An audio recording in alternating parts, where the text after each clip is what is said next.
বাংলা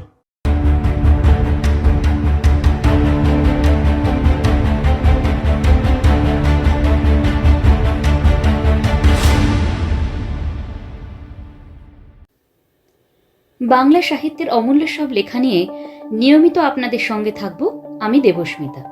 আর আপনারা শুনছেন #গল্প উইথ দেবস্মিতা। আপনি কি আজ প্রথম আমার গল্প শুনছেন? তাহলে অবশ্যই আমার চ্যানেলটিকে সাবস্ক্রাইব করুন আর নিয়মিত গল্পের আপডেট পেতে অবশ্যই প্রেস করুন বেল আইকনটি।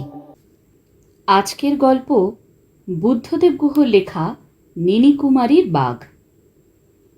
বইটির স্বত্ব আনন্দ পাবলিশার্স প্রাইভেট লিমিটেড কর্তৃক সংরক্ষিত এবং এর প্রচ্ছদটি তৈরি সুব্রত গঙ্গোপাধ্যায়ের।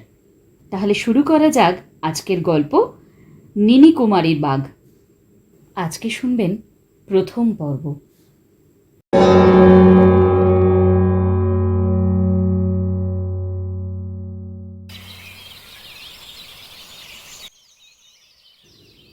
তিতির বলল, আমি তোমাদের সঙ্গে যেতে পারি আর নাই পারি। বলো রিজু কাকা, নিনি কুমারীর বাঘের কথা ভালো করে শুনে তো নি। রিজুদার বিশপ লেফরয় রোডের ফ্ল্যাটে বসে পুজোর পরের এক বিকেলে কথা হচ্ছিল। আমি, তিতির আর ভটকাই গিয়েছিলাম রিজুদাকে বিজয়া প্রণাম করতে। বাঘটার এমন নাম কেন হলো? নিনি কুমারীর বাঘ? ভটকাই শুধালো। ভটকাই খুবই সাবধানে কথাবার্তা বলছে, কারণ ওর অলিখিত অ্যাপ্লিকেশনটা আমি বিনা কালিতে রেকমেন্ড করে ফরওয়ার্ড করে দিয়েছি রিজুদার কাছে। ওর নিজের তো বটেই, আমারও অনেক দিনের ইচ্ছে যে ভটকাই একবার রিজুদার সঙ্গে কোনো এক অ্যাডভেঞ্চারে যায়। আমাদের এইসব অ্যাডভেঞ্চারের অবশ্য অন্য নাম আছে ভটকাইয়ের পরিভাষায়। ও বলে করাং পিং ডং ডিং। এদিকে ওর অ্যাপ্লিকেশনে কি গতি করবে তা রিজুদাই জানে। ঝুলিয়ে রেখেছে এখনো, এবং শেষ পর্যন্ত রাখবেও। এই রিজুদার তরিকা। অপটিমিস্ট ভটকাই রাইট অ্যান্ড লেফট তেল দিয়ে যাচ্ছে রিজুদাকে, কিন্তু ও জানে না তেল দেওয়াটাও আদৌ সহজ কর্মের মধ্যে পড়ে না। তেল দিতে হলে তেল বিশারদও হতে হয়। তাছাড়া কত রকমের তেল আছে, multigrade, ordinary, 40 number, 60 number, petrol, 93 octane, এসব ভালো মতো জানতে হবে। তারপরেও দেওয়ার সময় যদি ডিফারেন্সিয়েশনের ফুটোতে ব্রেক অয়েল দিয়ে দেওয়া হয় তাহলেও চিত্তির। তাই আমি মাঝে মাঝেই রিজুদার অলক্ষ্যে ভটকাইকে চিমটি কাটছি, কিন্তু এমনই হাবাগোবা যে বুঝেও বুঝছে না। সাদিকে ওর শ্যামবাজারের বন্ধুরা ওকে নিয়ে গান বেঁধেছে। ওরে ওরে ভটকাই, আয় তোকে চটকাই। রিজুদা বলল, কিরে রুদ্র, এই তিতির ভটকাই, তোরা খা। লুচিগুলো যে ঠান্ডা হয়ে গেল, রাবড়ি দিয়ে লুচিগুলো খেয়ে নে তাড়াতাড়ি। ভটকাই রাবড়ি সহযোগে লুচির লোভ নস্যাৎ করে দিয়ে আবারও শুধল, বাঘটার নাম নিনি কুমারীর বাঘ কেন তা কিন্তু বলনি রিজুদা। রিজুদা পাইপে আগুন ধরিয়ে বলল, বুঝলি না, রাজা রাজাদের ব্যাপার।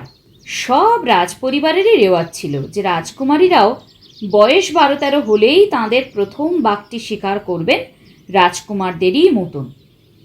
সে গোয়ালিয়র, রাজস্থান, ভোপাল বা কোচবিহার যে রাজ্যই হোক না কেন, মহারাজা এবং বড় রাজাদের দেখা দেখি ছোট ছোট করদ রাজ্য এবং নকল নবিশ জাগিরদার জমিদারদের পরিবারেও এই নিয়ম চালু হয়েছিল। নিয়ম না বলে বলা ভালো ঐতিহ্য, ট্র্যাডিশন।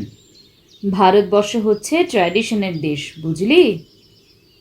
বলেই একটু থেমে পাইপে লম্বা টান লাগালো একটা। তারপর বলল, সাম্বপানি যেখানে আমাদের যাওয়ার নেমন্তন্ন এসেছে নিনি কুমারী বাঘের মোকাবিলা করতে, সেটি ছিল উড়িষ্যার একটি ছোট্ট অখ্যাত রাজ্য। সেই রাজ্যের ছোট রাজকুমারীর নাম ছিল নিনি। কিন্তু যে বাঘের নাম নিনি কুমারীর বাঘ তা কিন্তু তার জীবনের প্রথম বাঘ নয়, শেষ বাঘ। সাম্বপানি নিনি কুমারী আজ বেঁচে থাকলে তাঁর বয়স হতো প্রায় 90 বছর। বছর 10 হলেও উনি গত হয়েছেন। তার বয়স যখন 80, তখন শীতকালে অষ্টমী পুজোর সময় বাপের বাড়ি এসে হঠাৎ তাঁর শখ চাপল যে নিজেদের খাস জঙ্গলে উনি একটি বাঘ মারবেন, প্রমাণ করবেন যে তিনি আদৌ বুড়ো হননি। 20তে বুড়ি হয় মধ্যবিত্ত বাঙালি মেয়েরাই, এই নিয়ম কি আর রাজকুমারীদের বেলায় খাটে? তারপর আমি বললাম, জম্পেশ করে রাবড়ি মাখিয়ে একটা লুচি মুখে পুরে দিই। বাঘ তো মারবেন ঠিক করলেন নিনিকুমারী, কিন্তু বাঘ শিকার তো সারা দেশেই তখন বেআইনি হয়ে গেছে। কিন্তু আমাদের দেশে রাজারানীদের কোনো আইনই খাটে না। করদ রাজ্যের রাজারানীদের বেলাতেও নয়, গণতন্ত্রের রাজারানীদের বেলাতেও নয়। রাজারানীদের পায়ে মাথা ঠেকানোই আমাদের ঐতিহ্য। ভটকাই বলল, ট্র্যাডিশন। অতএব রাজত্ব থাক আর নাই থাক, প্রজারা বাঘ শিকারের সব বন্দোবস্তই পাকা করে ফেলল। উঁচু পাহাড়ের উপরে একটি দুর্গ ছিল, ওড়িয়াতে বলে গড়। সেটি শুটিং লজ হিসাবে ব্যবহৃত হতো। তার নাম ছিল শিকারগড়। খবর গেল শিকারগড়ে। ধুলো পড়ে লাল হয়ে যাওয়া ঝাড় লণ্ঠন যতখানি সম্ভব পরিষ্কার করা হলো। শতছিদ্র গালছে নতুন করে পাতা হলো। শিকারের পর সন্ধেবেলা সেখানে নাচ গান হবে, পার্টি হবে। করদ রাজ্যের পুরনো শিকারীরা তাদের প্রায় মূর্ছে ধরে যাওয়া বন্দুক রাইফেল বের করে একটি খুব বড় বাঘের পায়ের চিহ্ন দেখে তার চলাফেরার খোঁজ খবর নিয়ে হাঁকোয়া শিকারের বন্দোবস্ত করে ফেললেন। শিকারের দিন লাঞ্চ খাবার পর নিনিকুমারী একটি কুরুম গাছে বাঁধা মাচাতে এক্কেবারে একা গিয়ে বসলেন। মই বানিয়ে রেখেছিল ওরা, সিল্কের ওয়ার পরানো ডানলোপিলোর গদিমোড়া মোড়া পেতে। অন্য কোনো শিকারীর সাহায্য নিতে তিনি একেবারেই রাজি হলেন না সেদিন। হাঁকা শুরু হবার একটু পরই হঠাৎ তাড়া খেয়ে নালার পাশের গুহার মুখে শীতের দুপুরে রোদে ভরপেট খেয়ে আরামে ঘুমিয়ে থাকা বাঘ বিরক্ত হয়ে উঠে পড়ে শিকারীদের পরিকল্পনা মতোই চলতে লাগলো একেবারে সোজা নিনিকুমারীর মাচা যেদিকে সেদিকেই। আগের রাতে বাঘটি একটি দারুণ সম্বর মেরে তার অনেকখানি খেয়েছিল। চলতে কষ্ট হচ্ছিল বেচারার, চলতে যে হবে তা জানাও ছিল না। বাঘ মাচার সামনে আসা মাত্র নিনিকুমারী গুড়ুম করে গুলি করলেন। সঙ্গে সঙ্গে এক প্রচণ্ড গর্জন করে লাফ মেরে কুরুম গাছের পেছনের দুর্ভেদ্য কণ্টা বাঁশ আর হরজাই জঙ্গলের মধ্যে বাঘ তো ঢুকে গেল। নিনিকুমারীর হাতে ডাবল ব্যারেল রাইফেল থাকা সত্ত্বেও আর গুলি করলেন না তিনি।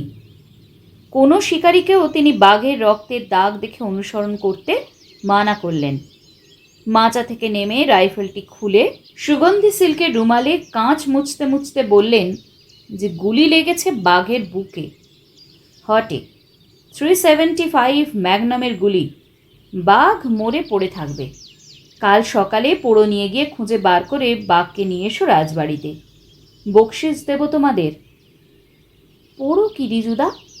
তিতির বলল, ও পোড়ো মানে মোষ, ওড়িয়াতে উচ্চারণটা পোঢ়ো। গুলি হয়েছিল দুপুরে। পরদিন ভোরেই শিকারীরা রক্তের দাগ দেখে দেখে অনেক দূর গিয়ে দেখল বাঘ শিকারগড়ের উঁচু পাহাড়ে উঠে গেছে। রক্তর বা পায়ের দাগও পাওয়া গেল না। ওই রাইফেলের গুলি বুকে লেগে থাকলে বাঘের পক্ষে অত উঁচু পাহাড় চড়া সম্ভব হতো না আদৌ। রক্তর রকম এবং পরিমাণ দেখেই অভিজ্ঞ শিকারীরা বুঝেছিল যে নিনিকুমারীর গুলি হয় বাঘের গা ছুঁয়ে গেছে, নয়তো সামনের দুই পায়ের এক পায়ের থাবায় বা কবজিতে লেগেছে, বুকে কখনোই নয়। ওই খন্ডিয়া বাঘকে হারিয়ে ফেলে শিকারীরা খুবই চিন্তায় পড়েছিল পরে কি হবে তা ভেবে, এবং তাদের চিন্তা যে অমূলক ছিল না তা আমরা এখন দেখছি। খন্ডিয়া মানে? ভটকাই শুধল। খন্ডিয়া ওড়িয়া শব্দ, খন্ডিয়া মানে আহত, উন্ডেড। গুলি লেগেছিল বাঘের ডান কবজিতে সামনের দিকে। বেচারা কবজিটাই হেভি রাইফেলের গুলিতে ভেঙে যায়। তারপর থেকে সে যাকে বলে কবজি ডুবিয়ে মানুষের হাড় মাংস খেয়ে যাচ্ছে। একটু চুপ করে থেকে রিজুদা বলল, দেশীয় রাজন্যবর্গের বিরুদ্ধে, সামন্ততন্ত্রের বিরুদ্ধে এক একক জান্তব বিদ্রোহ হয়ে উঠে সে যেন প্রতিশোধ নিয়ে যাচ্ছে সাম্বপাণি রাজ্যের নিনিকুমারীর পিতা পিতামহ প্রপিতামহের আমলের মাটিতে উবু হয়ে বসে দুহাতে ভক্তিভরে দণ্ডবধ জানানো অগণ্য অভুক্ত ছিন্ন বাস প্রজাদের অনেক এবং অনেক রকম অপমানের বিরুদ্ধে। কিন্তু সেই আত্মসম্মান জ্ঞানহীন সর্বংসহ বোবা বড় গরিব প্রজাদেরই খেয়ে। বাঘটা নিজেও তো প্রজাই ছিল সে রাজ্যের। আমরা তো নিজেরাই নিজেদের খাই, এটাও আমাদের ঐতিহ্য। ভটকাই রাবড়ির প্লেটটা ট্রেতে নামিয়ে রেখে বলে, ট্র্যাডিশন? তিতির হেসে উঠল। রিজুদা বলল, আশ্চর্য, জানিস বাঘটা পুরনো সাম্বপাণি রাজ্যের এলাকার বাইরে একজনও মানুষ ধরেনি আজ অবধি, যদিও গত 10 বছর ধরে সমানে সে মানুষ খেয়ে চলেছে। কত বর্গ কিলোমিটার হবে সেই রাজ্যের এলাকা রিজু কাকা? দুর্গম সব পাহাড় আর ঘন বনের রাজ্য, পাহাড়ি ঝর্ণা আর নালাতে কাটাকুটি। নদী বলতে একটাই, বয়ে গেছে অন্য রাজ্য থেকে এসে সাম্বপাণির মধ্যে দিয়ে। গেছে অন্য রাজ্যে। নদীর নাম কনসার। ভারী সুন্দর নদী। জেঠুমনির সঙ্গে আমি একবার বামরাকরদ রাজ্যে শিকারে গেছিলাম, তখন দেখেছিলাম। চমৎকার প্রাকৃতিক দৃশ্য পুরো অঞ্চলেরই। রিজুদা বলল। আমি বললাম, গত 10 বছরের মধ্যে এই বাঘকে মারতেই পারল না কেউ? নাকি কেউ চেষ্টাই করেনি? না না, তা কেন, অনেক শিকারিই গেছেন এর আগে, আমাদের চেয়ে অনেক ভালো ভালো শিকারি। তাছাড়া কলকাতায় কজন আর ভালো শিকারি আছেন? আমাদের কান ধরে শিকার শেখাতে পারেন এমন শিকারি ভারতের যে কোনো বনাঞ্চলের গ্রামেগঞ্জে গন্ডা গন্ডা আছেন। মফস্বল শহরগুলিতে তো আছেনই। নিনিকুমারের বাঘকে মারতে বন বিভাগের বিভিন্ন অফিসার, জেলার বিভিন্ন সময় ডিএম এবং পুলিশ সাহেবরাও চেষ্টা করেছেন। বাইরে থেকেও অনেক শিকারীকে ওরা নেমন্তন্ন করেও নিয়ে গেছেন, কিন্তু লাভ হয়নি। স্থানীয় সকলেরই ধারণা হয়ে গেছে যে এ বাঘ ঠাকুরানীর বাঘ, একে মারা কারোরই সাধ্যে নেই। ঠাকুরানীর কৃপাধন্য সে। ওই শিকারগড়ের মধ্যে নাকি চণ্ডী মূর্তি আছেন। কটক শহরের কটকচণ্ডীর মতোই নাকি অত্যন্ত জাগ্রত দেবী তিনি। সাম্বপাণি রাজারা আগে খুব ধুমধাম করে শিকারগড়ে তাঁর পুজো করতেন, মোষবলিও হতো। এখন সেই বাঘ নাকি সেই জাগ্রত দেবীরই কৃপাধন্য হয়েছে বলে স্থানীয় মানুষেরা বিশ্বাস করে। মানুষ খেকো বাঘই এখন চণ্ডীর একমাত্র উপাসক, তাই ভয় অন্য কেউ সেখানে আর যায়ই না। এইসব ওরা এখনো বিশ্বাস করে, এইরকম সুপারস্টিশন? তিতির বলল।